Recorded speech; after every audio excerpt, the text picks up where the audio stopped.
campers. Veronica B. here. I'm your day camp director. This is Jenny M., your program director, and we are going to be talking to you today about understanding and preventing youth-on-youth abuse. And the objectives for today, we're going to be reading off of our phones here.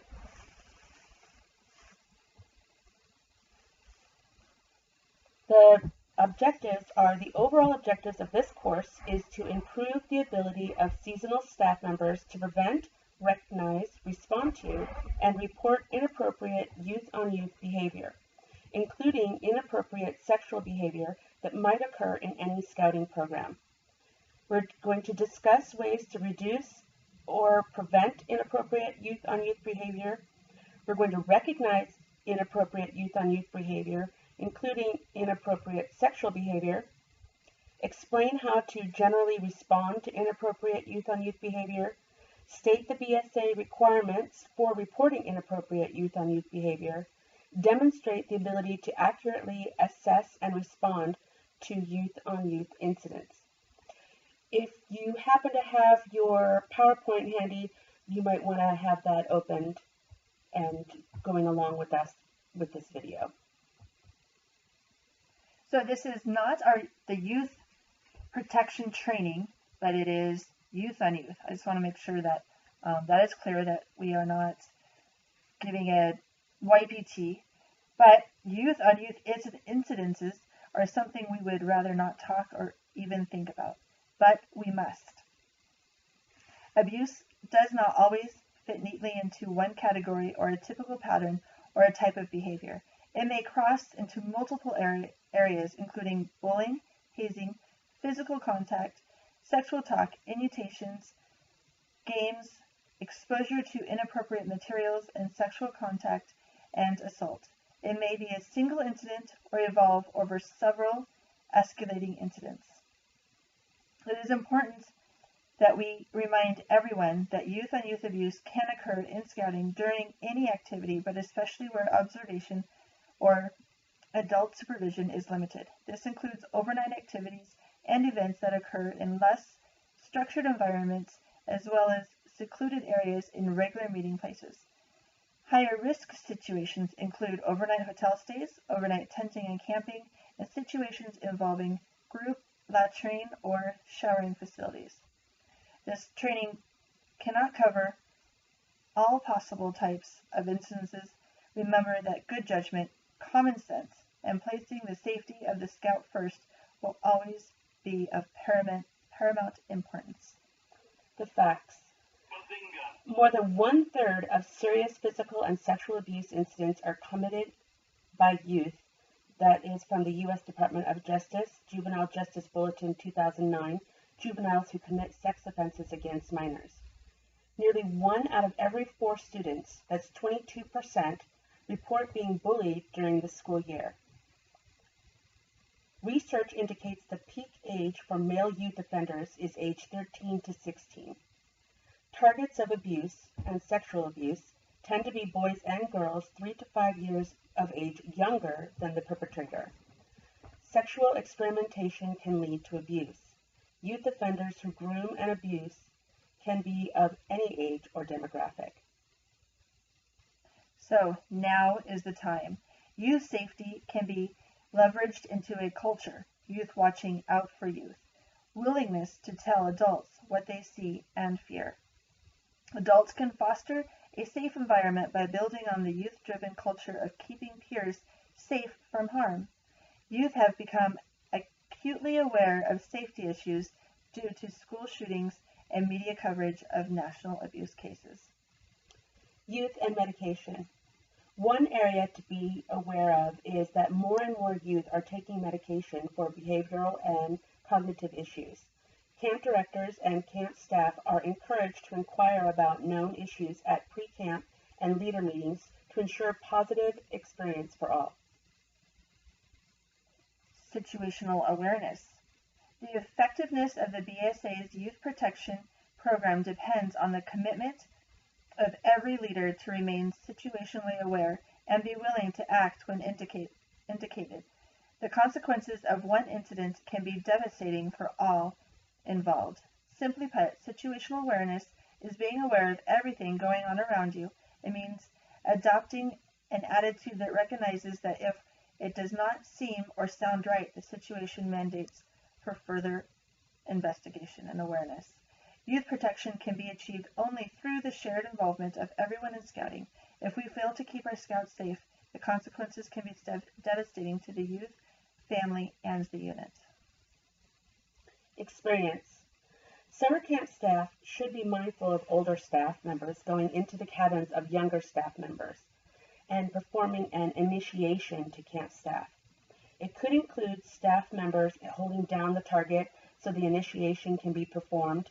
This is hazing and must be stopped. At a minimum, it may be classified as a criminal offense of hazing, but it could be considered an assault or sexual assault. The camp staff solution is address this activity as a part of the sexual harassment training for all camp staff. This training is in addition to the unlawful sexual harassment training that is required of all staff. Many incidents occurred during the operation of summer camp that fall outside of this training. Assign a staff resident advisor in each cabin. This RA is responsible for each member of the cabin, 8 to a cabin. During staff week training, have separate conversations with each age group and gender about appropriate behavior, locations, and situations where they are and are not allowed. Appropriate attire, appropriate interactions, and hazing. Reinforce the policy that no adults or adult participants over 18 are to be in the youth under 18 cabins, except for the RA who has his or her own room in the cabin. Youth-led requires appropriate supervision. VSA policy. Youth leadership and Scout behavior is monitored by adult leaders. Areas of concern. Increasing number of youth, abuse incidents, damage to property, fights, and code of conduct violations. Areas of emphasis.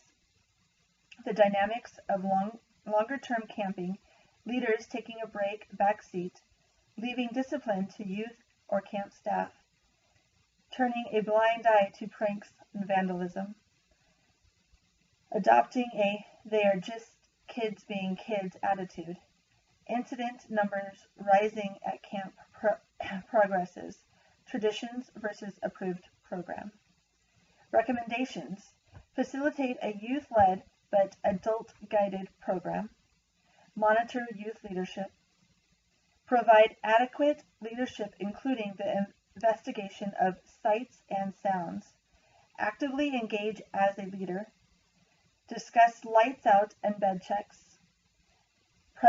present pre-camp youth protection sessions, discuss differences in the roles of camp staff and adult unit leaders. Adults serve in a guidance capacity and may never abdicate that responsibility. Anticipate, identify, and monitor high-risk areas specific to the programs. So here is asking us, what are some incidents you have encountered in the past that were aggravated by the lack of supervision? How can we plan so that these things do not happen in the future? So as you think on this, think of incidents maybe you have thought of, or instances that you have seen or witnessed yourself, and think on how they were taken care of and handled appropriately after the fact, and think on if it could have been handled differently. Camp tradition versus VSA program. Areas of concern. Traditions that are not authorized or are prohibited in VSA programs may in fact be abuse, harassment, bullying, hazing, initiations, or violations of the Scout Oath, Scout Law, and state law. Examples include initiations and humiliating acts such as paddling a Scout, tying a Scout to a tree, forcing a Scout to sing for lost items, or taunting due to physical limitations such as failure to run or the inability to do a push-up. Are you aware of some other activities or areas of concern? How can we address these concerns so that they do not happen in Scouting? Areas of emphasis. Youth, or worse, adults saying it's tradition. We've always done it this way. Adults turning a blind eye to avoid dealing with it or implicitly accepting the behavior. Evening and nighttime hours. Scouts engaging in unsupervised activities in secluded areas. New to scouting youth and younger youth victimized by older youth seeking retaliation for when they were abused, hazed, or initiated. Fear of being the one to break or end the tradition. Bullying is a growing problem. Bullying is a widespread and serious social problem that has a negative impact on the target. We do not use the term victim. More than 1/3 of serious physical and sexual abuse incidences occur at the hands of other youth who are older or in positions of leadership and are able to manipulate using their size or knowledge and difference. The BSA policy for bullying is no hazing, no bullying, no initiations, no secret organizations, constructive discipline, Scout oath and Scout law, Scouter code of conduct.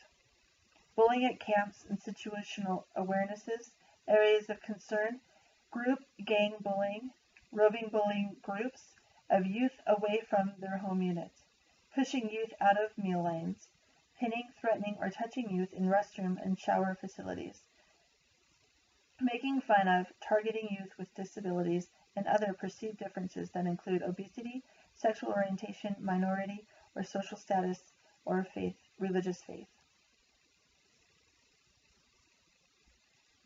Pantsing, pulling down shower curtains, ridicule or group verbal abuse, including serious or excessive teasing, i.e. merit badge, or group activities, name-calling, insulting nicknames, derogatory statements about social status, religion, national origin, race, color, ancestry, sexual orientation, disability, personal appearance, intelligence, habits, hobbies, school performance, physical size, ability, appearance, and similar personal subjects.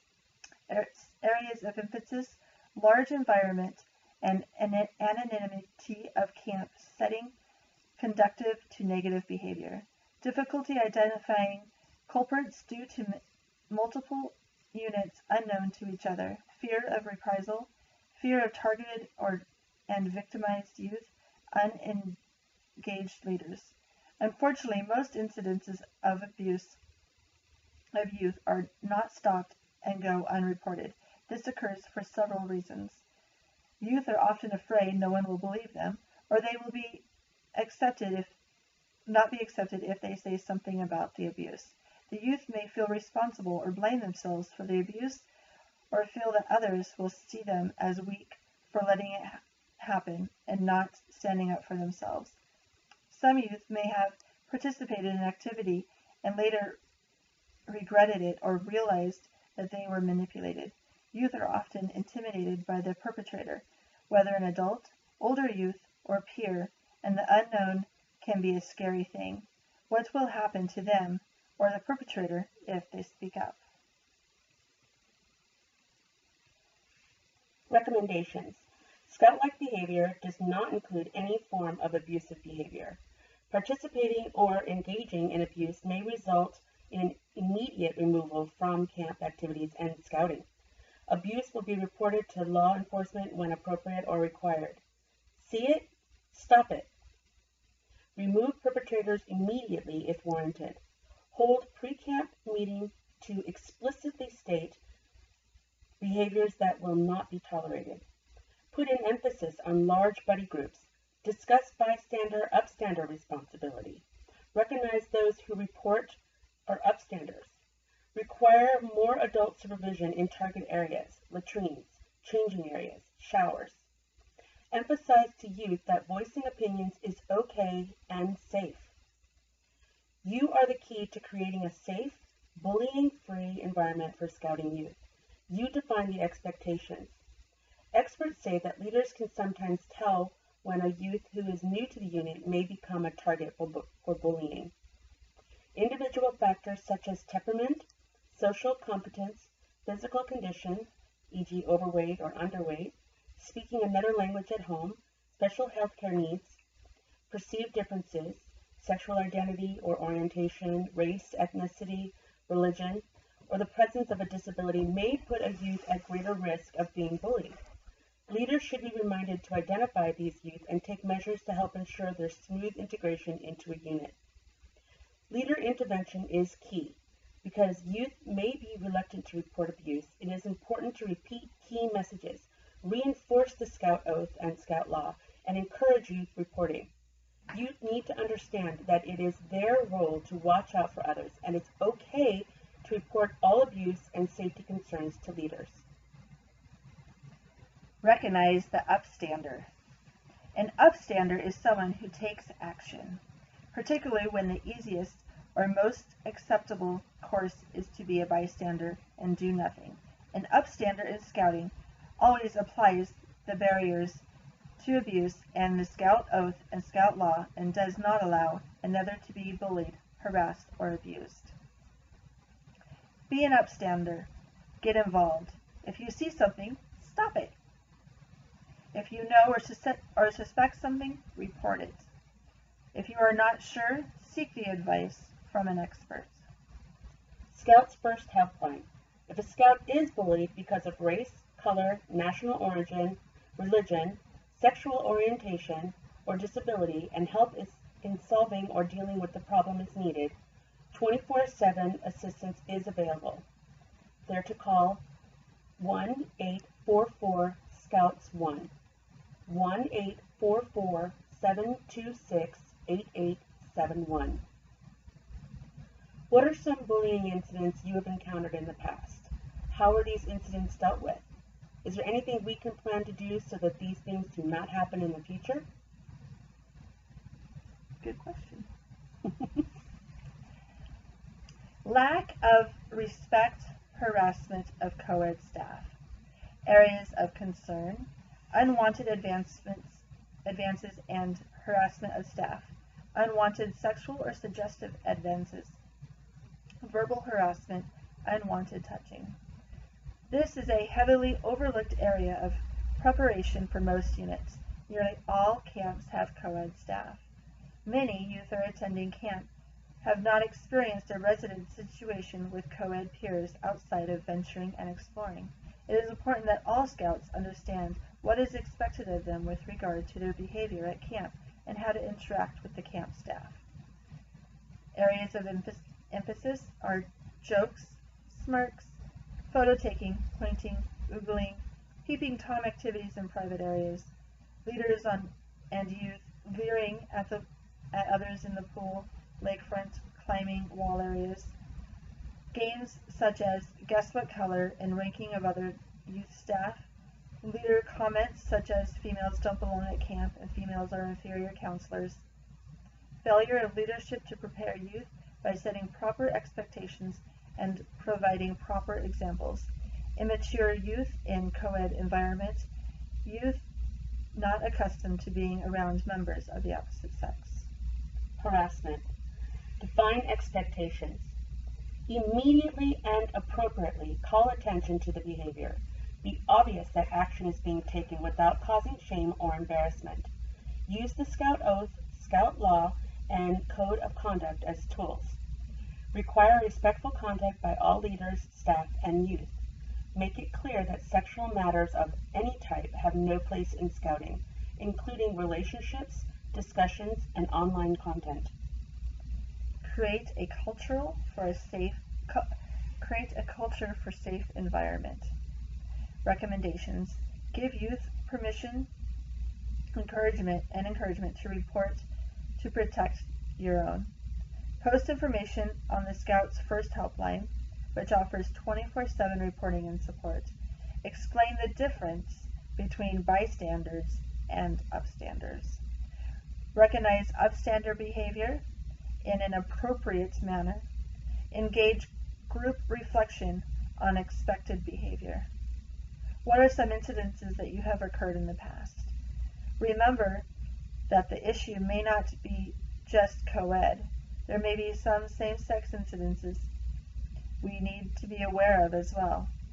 How can we plan so that these things do not happen in the future? Invasions of privacy. Having and enforcing BSA and camp policies on the use of cell phones, tablets, and cameras can do a lot to help prevent the invasion of others' privacy. As a part of those policies, electronic devices should never be allowed in restrooms or any other place where privacy is expected. If a device is found in one of those areas, the camp director or scout executive should be notified immediately, and the device should be secured until the incident is resolved. Privacy invasions by youth. The BSA policy. Inappropriate use of smartphones, cameras, or imaging or digital devices is prohibited. Respect privacy of all. Areas of concern.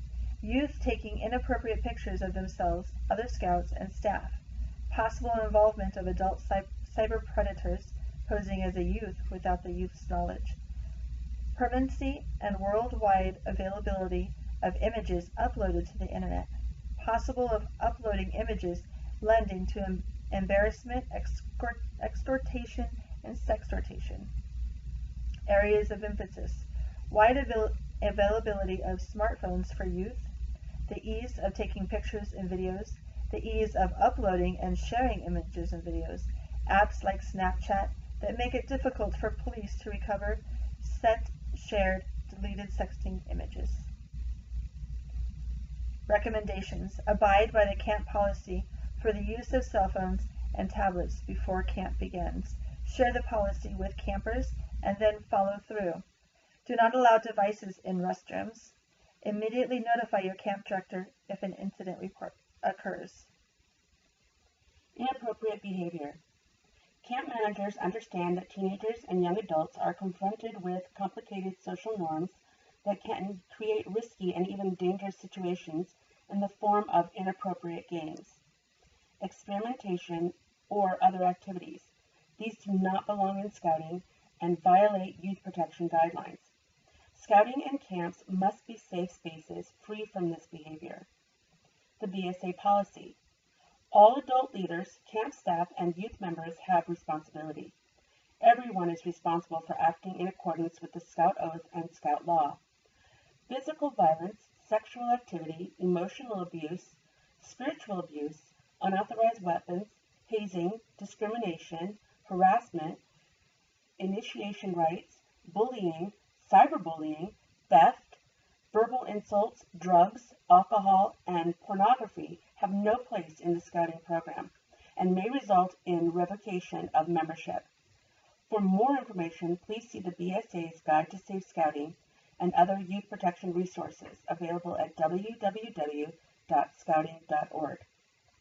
Youth abusers may use enticements, gifts, and favoritism as a ruse to engage younger and impressionable youth into inappropriate activities. Some youth may use a technique such as "let me give you" or "let me show you." Things like porn, alcohol, drugs, tobacco, or other inappropriate materials, or say things like, "You're so much more mature than the other scouts your age." Consensual and non-consensual relationships, youth on youth. BSA policy clearly states that sexual activity and all forms of public displays of affection are prohibited. Public displays of affection include holding hands, frontal embraces, and kissing. It is natural for youth to create relationships and friendships. Supervision, monitoring, and communication by adult leaders and camp staff are key elements in preventing and the following: youth engaging in any form of sexual activity, youth engaging in abusive, non-consensual sexual activity or relationships, youth attempting to meet up. Strict adherence to scouting barriers to abuse is key. Adult supervision during tenting and nighttime activities is critical, as well as monitoring high-risk areas, restrooms, and changing areas. This also includes not assigning youth members more than 2 years apart in age to sleep in the same tent and enforcing policies prohibiting the use of alcohol and drugs. Additional key barriers include the use of the buddy system and the respect for privacy. Reporting. All incidents of inappropriate activity, including sexual matters, regardless of whether it is consensual, must be investigated and reported to the camp director. Non-consensual or abusive conduct must be reported to law enforcement. Inappropriate consensual conduct should normally result in parental notification and immediate removal from the program activity. Inappropriate activity may also result in revocation of membership. Question. When dealing with youth about consensual and abusive sexual activity, which of the following youth protection policies reduce opportunities for sexual activity to occur? Choose all that apply. The selections are the buddy system, adult supervision of risk areas, prohibition of drugs and alcohol, program leader communicating that sexual activity is prohibited, lack of adult supervision, allowing the youth of opposite sex to be alone and get to know one another, allowing much older youth to take younger youth somewhere to be alone. So the bottom ones sound bad. The lack of adult supervision would not apply. Allowing the youth of opposite sex to go alone and get to know one another should not apply either. Because the question is, when dealing with youth about consensual and abusive sexual activity, which of the following youth protection policies reduce the opportunities for sexual activity to occur? So the buddy system, they could go with each other. So that's really not, even though it's a good thing to go with a buddy, you could be going with the buddy you would like. Or certainly adult supervision is a good answer. That is a good answer. And not having drugs or alcohol. That's also a good answer. Lack of adult supervision is probably not a very good answer. No. We adults even need to be supervised. Yes, we do. So moving on. We are almost done, I promise. But now I've gone all the way back to the beginning here. Page 26. Scouting starters. Why don't you take that one for me? So Scouting's barriers to abuse. The BSA has adopted policies for the safety and well-being of its members. These policies primarily protect youth members. However, they also serve to protect the adult leaders. Parents and youth using these safeguards outside of the Scouting program further increase the safety of their youth. Those who serve in positions of leadership and supervision with the youth outside of the Scouting program will find these policies to help protect youth in those situations as well. You should make sure that you and those you work with in Scouting are aware and follow these policies, and they can be found at www.scouting.org/training/youth protection. Responding to policy violations and abuse. There are two types of youth protection related reporting. If you witness or suspect any child has been abused or neglected, follow the BSA's mandatory reporting of child abuse policy. If there is a violation of the BSA's youth protection policies that put a youth at risk, follow the BSA's reporting violations of BSA Youth Protection Policies guideline. A violation of BSA Youth Protection Policies is not always a case of child abuse. It may indicate a potential for abuse or an action being misinterpreted as a violation of a policy, such as no one-on-one contact, which would require steps to educate the violator. Common sense and good judgment must always be used. Mandatory reporting of child abuse. While the BSA has mandated that all Scouters are required to report abuse, see the Scouting barriers to abuse, that was in parentheses, state reporting requirements vary. Immediate notification to the camp director and or the council scout executive, as well as the Scouts First Helpline at 1-844-SCOUTS-1, is required to ensure proper reporting is occurred. See your responsibility in the Scouts barriers to abuse. All persons involved in Scouting must report to local authorities any good faith suspicion or belief that any child is or has been physically or sexually abused, physically or emotionally neglected, exposed to any form of violence or threat, or exposed to any form of sexual exploitation, including the possession, manufacture, or distribution of child sex abuse materials, online solicitation, enticement, or showing of obscene material. No person may abdicate this reporting responsibility to any other person. This duty cannot be neglected to any other person. State laws may mandate how and when abuse is reported. Local councils should provide that information to all leaders. Some states may define emotional abuse requiring mandatory reporting to include serious forms of bullying or harassment. Be familiar with what your state requires. Because these reports are required by law, mandated reporters of abuse should be told they are required to report to proper authorities. Discuss allegations or reports of abuse only with proper authorities, the Scout Executive, and the Scouts First Helpline, 1-844-SCOUTS-1. This helps prevent rumors, speculation, and misinformation from being disseminated. Reporting violations of BSA youth protection policies.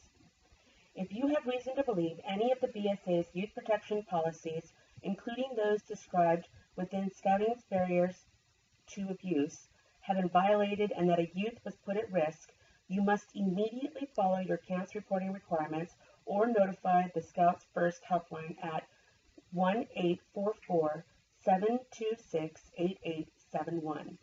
1-844-SCOUTS-1.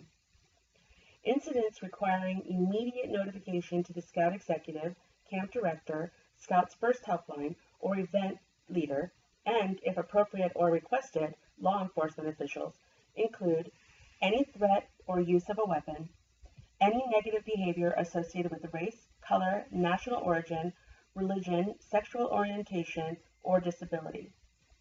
Any situation where the BSA's mandatory reporting of child abuse policy or your state's mandatory reporting of child abuse laws apply. Any abuse of a child that meets state reporting mandates for bullying or harassment. Any mention or threats of suicide. If necessary, immediate additional action should be taken to provide for the safety of the person making the threat. It's imperative that all leaders demonstrate the ability to accurately assess and respond to youth-on-youth issues. So, in summary, clear communication with leaders about expectations is vital, as leaders can help minimize the risk of youth-on-youth incidences by active vigilance of the environment and behavior of youth. Leaders should ask questions or look into suspicious behavior or circumstances, as well as curious sights and sounds. By reinforcing and enforcing youth protection guidelines, leaders help keep Scouts safe. The BSA requires that abuse and youth protection violations be properly reported, managed, and documented. Remember that Scout safety and youth protection is everyone's business. Please check the Scouting's barriers to abuse at www.scouting.org/training/youth-protection/. And this will give you the most recent version of the Scouting behavior to abuse. Also check out www.childwelfare.gov and youth.protection@scouting.org. Your responsibility. Stop the policy violation or abuse. Protect the youth. Separate alleged victims from alleged perpetrators. Summon needed assistance. Notify parents and notify appropriate Scouting professionals. Also, what we have here is the Boy Scouts of America Scouter Code of Conduct. And it says here that on my honor, I promise to do my best to comply with the Boy Scouts of America Scouter Code of Conduct. We are going to print this page and ask that you sign it when you come to camp on Friday. Okay? And I think that's all we have for you. Thank you so much for watching this video. If you like it, please press like and don't forget, no, I'm just kidding. You don't have to push like, but do comment so we know that you Yes, read it, please do or write that your you name. listen to us. Yes. So thank you so much, and we will see you on Friday. Oh, stay tuned for another video. Maybe.